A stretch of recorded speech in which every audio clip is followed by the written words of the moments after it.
Astro glitz ஆன்மீக சகோதர சகோதரிக்கெல்லாம் என்னுடைய அன்பான பணிவான வணக்கத்தை தெரிவித்துக் கொள்கின்றேன். ஆஸ்ட்ரோ கிளிட்ஸ் மூலமாக சொரி பிரசனம் என்று சொல்லக்கூடிய ஒரு அற்புதமான நிகழ்வை தொடங்குகின்றேன்.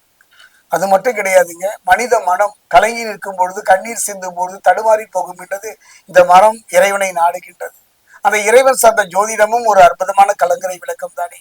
அந்த வகையில பார்க்கும் பொழுது ஒவ்வொரு மாதமும் மட்டுமல்ல, ஒவ்வொரு நாளுமே நவ கிரகங்கள் நம்மை நகர்த்தித்தான் போகின்றது.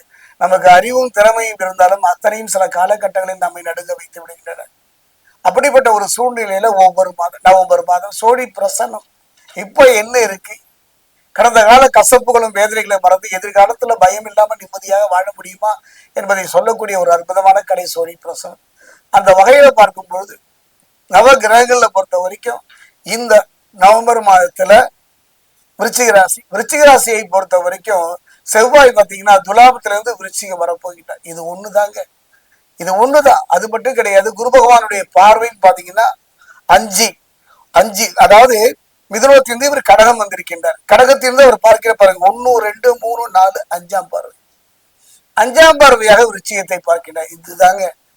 எத்தனை வேதனைகள், எத்தனை துன்பங்கள், துயரங்கள், அது மாறுமா, முன்னேற்றம் ஏற்படுமா, பிரச்சனைகள் தீருமா, வாழ்வில் சந்தோஷம் வருமா என்று இயங்குவது இயற்கை தானே. அதை இப்ப நம்ம சோழி பிரசனத்துல பார்க்கலாம்.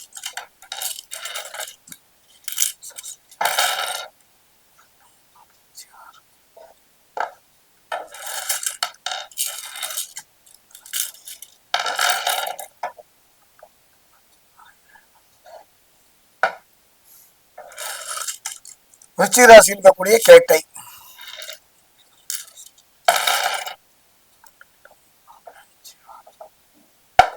விருச்சிக ராசியில் இருக்கக்கூடிய விசாகம் 4 அனுஷம் கேட்டை மூன்றுக்கும் சோடியை உருட்டிவிட்டு அந்த வகையில பார்க்கும்போது இதுவரை பட்ட கஷ்டமும் துன்பமும் பிரச்சனைகளும் படிப்படியாக குறைவதை பார்ப்பீர்கள்.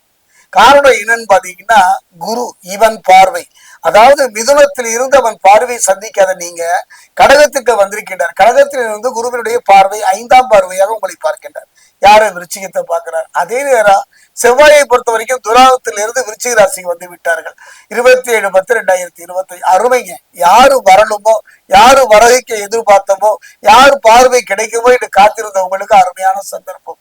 அரசு துறையில ஒரு நல்ல ஆதாயம் பெறுவதற்கும், அரசு துறையில் இருந்து வந்த பிரச்சனைகள் படிப்படியாக குறைவதற்கும், அரசியல்ல, ஆன்மீகத்துல, பொது வாழ்க்கையில ஒரு நல்ல முன்னேற்றத்தை நோக்கி நகர்வதற்கும், புரிந்து கொள்ளாத நிலையில கடுமையாக போராடியதற்கும், நீங்கள் பிறரை புரிந்து கொண்டு பிறர் உங்களை புரிந்து கொள்ள முடியாம தொழில வாழ்க்கையில் போராடிய இந்த விருச்சிக ராசி இருக்கக்கூடிய ஆண் பெண் இருபாலருக்கும் ஒரு அருமையான சந்தர்ப்பங்க. வெற்றி எளிதில் வசப்படும்.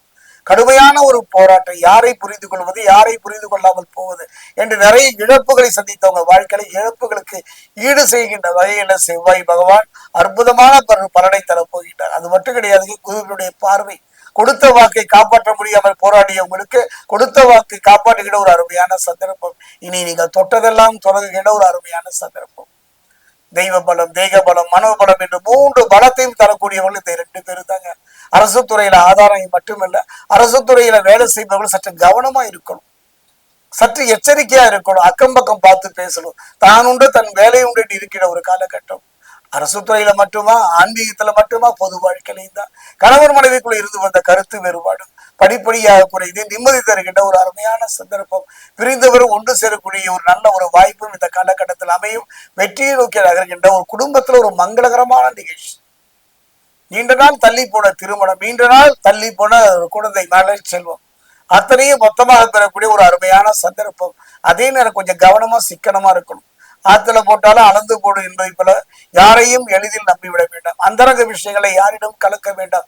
அவ்வாறு இருந்து விட்டாலே போதும். இருந்தாலும் ஒருத்தர் வேலுங்க, அதான் சூரியன், அந்த ஆதித்யன் என்று சொல்லக்கூடிய அவனுடைய அருளை நீங்கள் பெற்றுவிட்டால் போதும். அதே நேரம் பாத்தீங்கன்னா விருச்சிகத்தை பொறுத்த வரைக்கும் இப்ப பஞ்சம சனி, அதாவது ஒரு படி ஏறினா 2 படி சறுக்குனீங்க. அதாவது முன்னேற்றமும் பின்னேற்றத்தை தொடர்ந்து சந்தித்த வாழ்க்கையில சனி பகவான் நவம்பர் 17ஆம் தேதி வக்ர நிவர்த்தி ஆகின்றார். அந்த வகையில பார்க்கும் பொழுது பஞ்சம சனி இருந்து அர்த்தாசிரம சனியாக வருகின்றார். அது ஒண்ணுதான், கவலைப்படாதீங்க. தப்பு பண்றவனுக்கும் தவறான பாதையை நோக்கி போறவங்க தான் பயப்படணும். நீங்க தெளிவாக இருந்து விட்டாலும், தவறான தொடர்பு இல்லாமல் இருந்து விட்டாலே போதும். அதே நேரம் நீங்க திருத்தணி அருகே இருக்கக்கூடிய பாதசனீஸ்வரர் ஆலயம் சென்று அந்த சனி பகவானுக்கு அந்த தரக்கூடிய நல்லெண்ணெயை கொண்டு அபிஷேகம் செய்வீர்களானால் வெற்றியை எளிதில் அடைந்து விடலாம். வெற்றியை மட்டும் கிடையாதுங்க, சனி பகவானுடைய அருள் மட்டும் இருந்து விட்டால் அர்த்தாசிரம சனியுடைய பாதிப்பே இல்லாமல் செய்து விடலாம். அவன் மாதிரி காப்பாத்துறது யாருங்க? அதே நேரம் இந்த பாத்தீங்கன்னா இந்த நவம்பர் மாதம் 16ஆம் தேதி பாத்தீங்கன்னா ஒரு புடவர் முடுக்கு என்று சொல்வார்கள். ஐப்பசி மாதம் சூரியனுடைய அருள் வேணும். அப்பா பிள்ளை, அப்பா சூரியனும் பிள்ளை சனியுடைய ஆதரவு இருந்து விட்டாலே அற்புதம் அற்புதம் என்று சொல்லி குருவம் கூட வர்றாரு, செவ்வாயும் துணை நிற்கின்றார். நீங்கள் செய்ய வேண்டிய காவிரி ஓடுகின்ற அந்த காவிரி படித்துறையில ஏதோ ஒரு இடத்துல 3 முறை மூழ்கி ஆதித்யன் என்று சொல்லக்கூடிய சூரியனை முழுமையாக வழிபாடு செய்வீர்களால் ஆத்ம பலமும் கர்ம பலமும் உங்களுக்கு துணையாக நிற்கும்.